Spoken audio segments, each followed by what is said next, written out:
All right, hello there. Welcome to the channel. My name is James, and here at 20th and 21st Movies, we are about all things cinema. All right, I got another Criterion Collection review for you. This is another 4K edition from the Criterion Collection on 4K Ultra HD. It is a 1964 film from Russian director Mikhail Kalatozov, and it is spine number 1214. It is a stunning film, I Am Cuba, or Soy Cuba. Soy Cuba. This is a film that takes place or captures the essence of the Cuban Revolution. And it covers 4 vignettes or stories of people in this nation, in this island nation.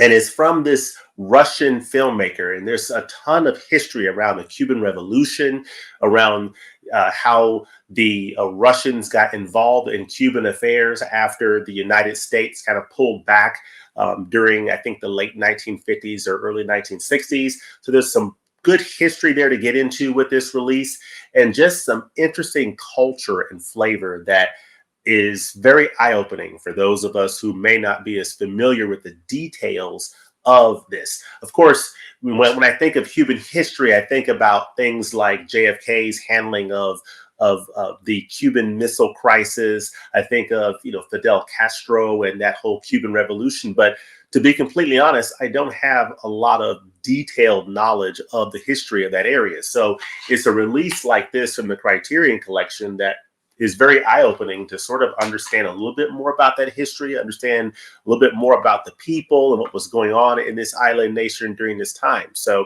I want to take a few minutes and just share a little bit about this title and why you might want to consider picking it up at some point in your film watching journey. So let's talk about it.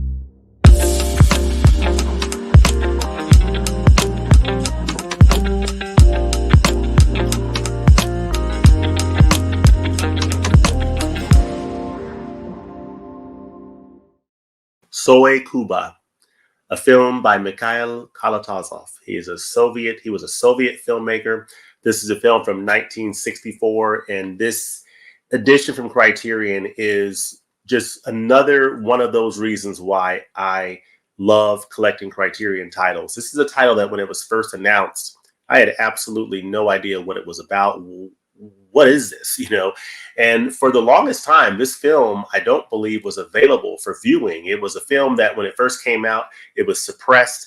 And of course, it's been rescued and is now more widely available for people to appreciate.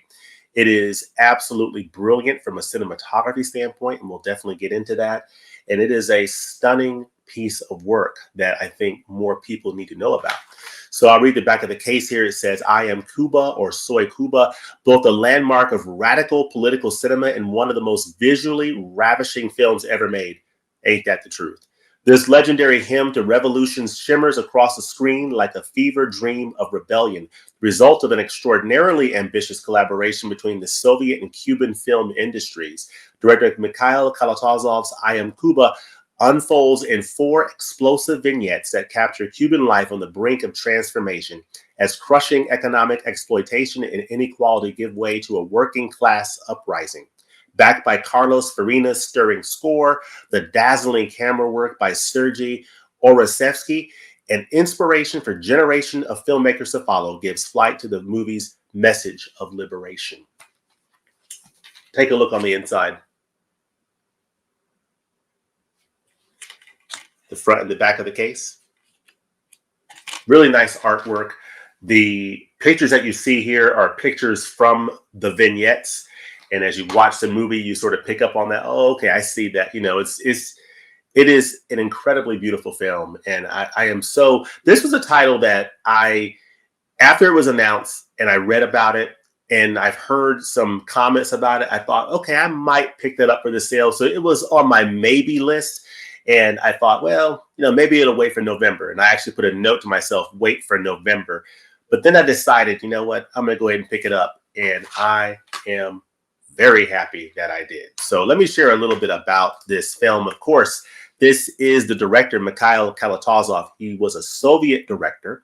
And of course, there was a collaboration between the Soviet film industry and the Cuban film industry, which had a very rich history that you learn about going through the supplements of this release. So really, really fascinating stuff. There are 4 stunning stories told in vignettes. So basically, there are these 4 vignettes that you learn about, or that you basically are being exposed to. So the 4 vignettes are basically the lament of Maria. So this follows a young nightclub dancer whose life is turned upside down by the political turmoil. So that is what you're seeing on the right. You're seeing Maria there on the right. You have the Sierra Maestra, which focuses on the struggles of a farmer, Alberto, against the oppressive regime. That is an absolutely stunning vignette. Whatever the actor's name who played that character, who played the farmer, who's basically being screwed over by the regime. They're basically taking his land. He planted all these crops, and then they come in and say, we're taking the land. And he had done all of this work, the sweat of his brow, to plant, he and his family, to plant these wonderful sugarcane crops. And now he's losing everything. And so that's just, part of what these people were going through during this time. And this is a vignette illustrating the frustrations of the people. Then you have the funeral of Enrique. Chronicles a student revolutionary, Enrique, who becomes a martyr for the cause. That vignette features one of the most incredible cinematic achievements to this day ever captured on film. That shot of that funeral procession, the supplements talk about it, how they did that shot. It was extraordinary, and just a piece of the beautiful cinematography of Soy Cuba. Then the 4th vignette is the guerrilla fighter, which depicts the rise of the revolutionaries in the mountains and their eventual triumph. So, each of these vignettes is a powerful standalone story, but they all together weave a fabric of the goings on of this island nation during this point in history. And it's just a compelling narrative of the goings on during the Cuban Revolution. So just extraordinary stuff. Of course, a little bit about the director. Mikhail Kalatozov was a Georgian-born Soviet filmmaker. He is celebrated for his innovative and visually striking films, of which I Am Cuba is one of those projects. It's probably his most ambitious project, and it reflected his ability to blend propaganda, which you get plenty of in this film. A lot of propaganda, but combined with a lot of artistic flair and brilliance. So, of course, Kalatozov has some other works that I'm going to point you to real quickly here. We'll share my entire screen, and we'll go to, this is the Criterion Collection page that lists I Am Cuba and all the special features. Of course, it is a 4K plus Blu-ray option that SRP is at $50. But of course, as of the time I'm recording this video, on the last day of the 50% off July Barnes & Noble Criterion Collection sale, it's available for $25 on 4K. The Blu-ray option is $39.95 SRP, available for $20 at a 50% price. This is Spine 1214. It is Cuban and Soviet Union. It is 1964. It's 141 minutes. It is in black and white, and it is stunning. 4K digital restoration. There's no HDR or Dolby Vision, and it doesn't need it. But yeah, this filmmaker, Mikhail Kalatozov, is the director of I Am Cuba, which we're talking about today, but also the director of a title that a couple of folks have been recommending to me called The Cranes Are Flying and Letter Never Sent. So these are a couple of other titles from this director. I believe Letter Never Sent is one of those editions from Criterion that's a lesser price. It's like $29.95. The DVD option is apparently currently unavailable on the Criterion site. But this is a film from 1959, so 5 years before Soy Cuba. This is Letter Never Sent. Doesn't have a lot of special features. That's why it comes in at that lower price point. So that's something to keep in mind if you're interested in another title from this director, as well as The Cranes Are Flying. This film came out in 1957. So a couple of films that came out before Soy Cuba or I Am Cuba from this same director. And I've gotten some recommendations on this particular title here. This is the landmark film by the virtuosic Mikhail Kalatozov, was heralded as a revelation in the post-Stalin Soviet Union and the international cinema community alike. So definitely something to consider. So let me come back over here to what I was sharing before, 4 stunning vignettes, 4 stunning stories told in vignettes. And then, of course, the stunning cinematography. Folks, I cannot say enough about the beautiful shots in this film in each of the vignettes. There's some interesting camera angles, the way that he shot some of these characters. So he'll shoot them from like from like, I guess the camera will be set really low so they look like they're more heroic and bigger than life. And it's just a really interesting portrayal of some of these characters on the screen. Just like, for example, as you're seeing here on the bottom picture here, this is an example of the camera being positioned low and looking up at this farmer and his farm animal. You see the wonderful landscapes here at the top. But basically, I Am Cuba, Mikhail Kalatozov's 1964 dramatization of the Cuban Revolution, looks like no other movie. This is a article from the Greenville News from 1997. Of course, in recent decades, this film has gotten more attention. And this, of course, this looks like no other movie thanks to Sergei Yurevsky's spectacular black and white cinematography. The VHS release was adequate, but the Laserdisc really captures the eye-popping visuals, is what they're saying in this 1997 article. And let's just say that this 4K takes the picture quality to yet even another level. The supplements include comments from Martin Scorsese and Bradford Young. So you have director Martin Scorsese on the left here. He talks about, this film. I just listening to Martin Scorsese talk about movies is an absolute treat. I mean, he is so knowledgeable about films. He has such passion around films, passion for preserving films from around the world through his film foundation. And I just love everything he does in the work of cinema, whether it be his own films, his own movies, which are brilliant, but then also the great work that he does to preserve and rescue films and restore them. Cinematographer Bradford Young steps in and he gives a really nice talk in one of the supplements about the cinematography in this film, which is absolutely brilliant. And then, of course, you see the cranes are flying there. So, yeah, some really nice supplements in this release from the Criterion Collection. Of course, there is a documentary on here called I Am Cuba, the Siberian Mammoth, a 2004 documentary on the making of the film, featuring some of the key participants. And then there's, of course, the interview from 2003 with filmmaker Martin Scorsese, a new appreciation of the film by cinematographer Bradford Young that I just talked about. So really, really good stuff. You have an essay in here by film critic Juan Antonio Garcia Borrero that is included in here, but I will show you a little bit of the inside of the case, some nice colors and artwork there. You have your 4K disc here and your Blu-ray disc right here. So super nice. But this is the fold out for I Am Cuba, the front of it.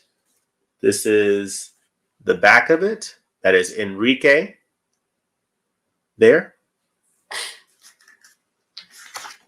You see these revolutionaries here. See the filmmakers who came in from the cold. There's a Criterion Collection edition of the film The Spy Who Came In From the Cold. So this is a title for this essay that's a take on that. This is from Juan Antonio Garcia Borrero, and it is translated from the Spanish by Will Noah. So it's a really, really good essay that talks about this organization called the ICAIC, which was the Cuban film industry, and their collaborations with the Soviet film industry. It talks about a little bit of the history of the U.S. involvement with Cuba before they pulled out, and then that vacuum was filled by the Soviet Union. And then they got involved in the film industry, the propaganda, and just very fascinating history. So this is the fold out here. See the art there. You see here the essay. And then over here, we have some information about the master right here that I will read real quickly. It says, this 4K restoration was created from a 35mm fine grain positive. The original monaural soundtrack was remastered from the 35 millimeter original magnetic tracks. So upon its ill-fated 1964 release, I Am Cuba screened only in the Soviet Union and Cuba. And it wasn't until 1992, nearly 30 years later, that the film, by then long out of circulation, had its very first U.S. screening at the Telluride Film Festival, recalling how scholar Stephen P. Hill in the 1967 issue of Film Quarterly had deemed I Am Cuba the most brilliant Soviet film from the 1920s. Telluride programmers Tom Luddy and Bill Pence, with the help of the Pacific Film Archives' Edith Kramer, obtained a print of the film, which they showed as part of a retrospective of director Mikhail Kalatozov's work. Following another rapturously received screening at the 1993 San Francisco International Film Festival, Milestone Films began the process of acquiring the rights to the film. The film's theatrical distribution of I Am Cuba 2 years later, in a release kicking off at New York City's Film Forum and co-presented by two of the film's most prominent admirers, Francis Ford Coppola and Martin Scorsese, clinched the film's stateside rediscovery. So Martin Scorsese and Francis Ford Coppola played a big role in this film now being made widely available for us to see. And in terms of seeing, this is a 4K digital restoration with uncompressed monaural soundtrack. The 4K picture and the visuals of this film, of this black and white photography, are stunning. The cinematography is captured beautifully. This is a beautiful restoration of a 1964 film. It looks absolutely amazing with this 4K digital restoration. I love black and white films restored in 4K. I love films of this vintage given the 4K treatment, and this is an absolutely stunningly beautiful 4K picture. It is clean, it is crisp, very well detailed. There's wonderful gradients of the grayscale, which you look for in a black and white release. You know, it's not colorful, but what you get is, how does it treat the grayscale? Do you have some wonderful gradients? Do you have good, high quality, dark, deep blacks? How does that look? It all looks wonderful. I mean, it doesn't look as good as, probably a newer film would look necessarily, but it looks absolutely beautiful for the way this film was shot. Captures the cinematography absolutely beautifully, and it is a beautiful 4K picture, and it does this film justice. This film is praised again for its cinematography, for its camera shots, camera angles, and all of that artistry is captured very nicely on this 4K disc. So definitely feel good about that. I will share my screen again to share the IMDb page for I Am Cuba to give a little bit more flavor of this. So this is the trailer here.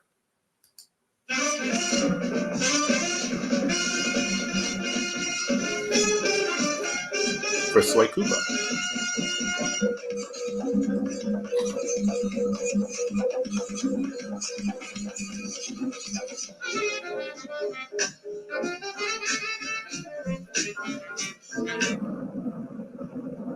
This is that farmer who raised the sugarcane and was screwed out of his land. There's a famous underwater scene that's shot.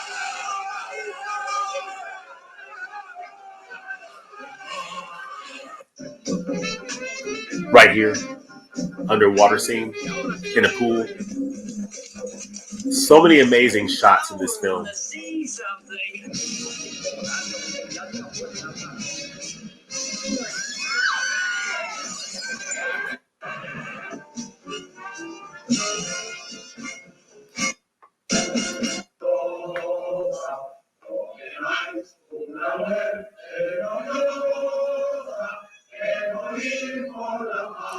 One gorgeous image after another. Astounding, incredible. I Am Cuba. Yeah, totally agree. I mean, totally agree.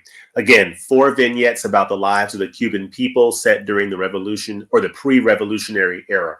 Director Mikhail Kalatozov. Just a stunning, stunning film. The writers were Enrique Pineda Barnett and Yevgeny Yevtushenko. So again, this was a collaboration between the Cuban film industry and the Russian film industry. Absolutely Stunning, stunning film. See a few images from the movie.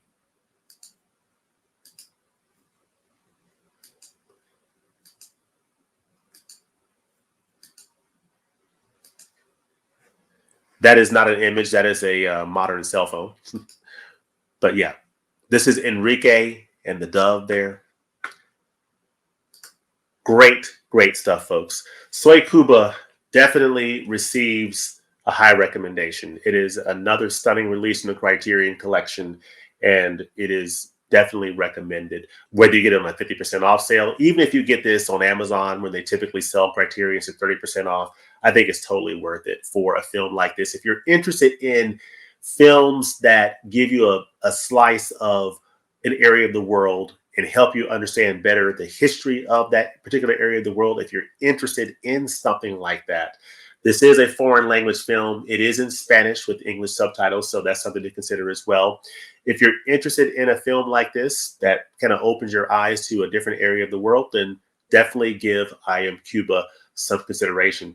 It looks gorgeous on 4K with its black and white visuals. There are some wonderful supplements that tell you a lot about the history there that's entailed with different, Cuban and Russian filmmakers.